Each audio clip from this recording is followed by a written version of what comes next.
महाराष्ट्र के रण में उतरने के लिए कांग्रेस ने फील्डिंग सजा दी है।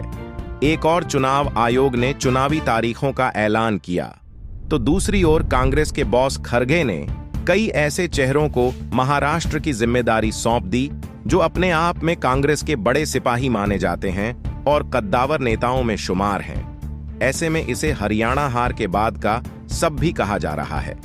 हरियाणा हारने के बाद से राहुल गांधी से लेकर सोनिया गांधी और खुद कांग्रेस अध्यक्ष को बड़ा झटका लगा था। पार्टी यह मानने को तैयार नहीं थी कि वह चुनाव में हार चुकी है। मंथन का दौर चला और फैसला हुआ कि अब हर चुनावों का मॉनिटरिंग करवाया जाएगा और इसके लिए कोऑर्डिनेटर नियुक्त किए जाएंगे ताकि क्लोज मॉनिटरिंग की जा सके। बीते कल ही खड़गे ने महाराष्ट्र चुनाव को लेकर कांग्रेस नेताओं के साथ हाई लेवल मीटिंग की थी।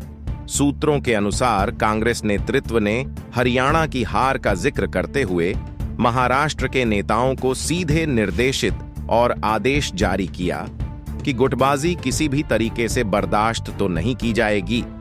इसके लिए महाराष्ट्र के बाहर से नेताओं की ड्यूटी भी लगाई जाएगी ताकि गुटबाजी को देखा जा सके और ऐसा अगर कोई करता है तो उसे तत्काल कार्रवाई उसके ऊपर हो सके। इसके लिए कांग्रेस ने पूरे महाराष्ट्र को 5 डिवीजन में बांटा है। इसमें मुंबई और कोकड़ के लिए जिम्मेदारी अशोक गहलोत और डॉक्टर जी परमेश्वर को दी गई है।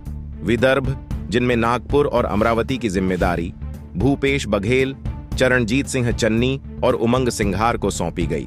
मराठवाड़ा के लिए सचिन पायलट, उत्तम कुमार रेड्डी के साथ ही पश्चिमी महाराष्ट्र के लिए टीएस सिंहदेव और एमबी पाटिल को कोऑर्डिनेटर बनाया गया है। वहीं उत्तरी महाराष्ट्र के लिए सैयद नासिर हुसैन और अनुसया सिद्ध हक्का को जिम्मेदारी सौंपी गई।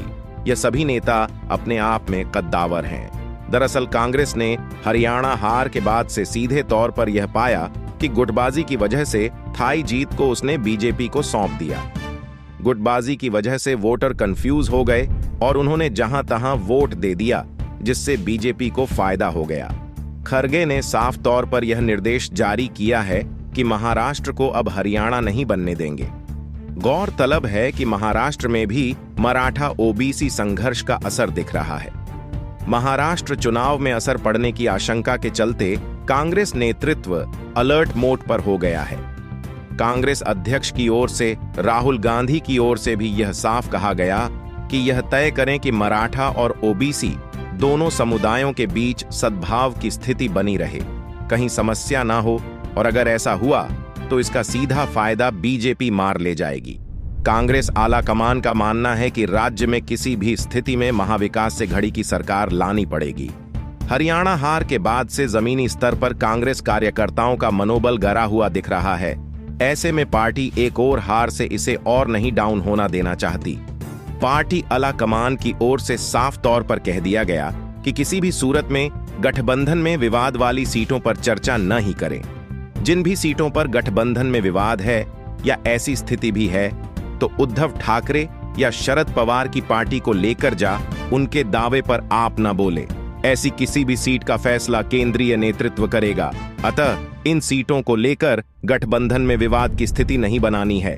अब देखना यह दिलचस्प होगा कि महाराष्ट्र की इस चुनावी लड़ाई में आखिर कौन बाजी मारता है और कांग्रेस की तरफ से लिया गया फैसला कितना कारगर होता है। फिलहाल इस रिपोर्ट में इतना ही।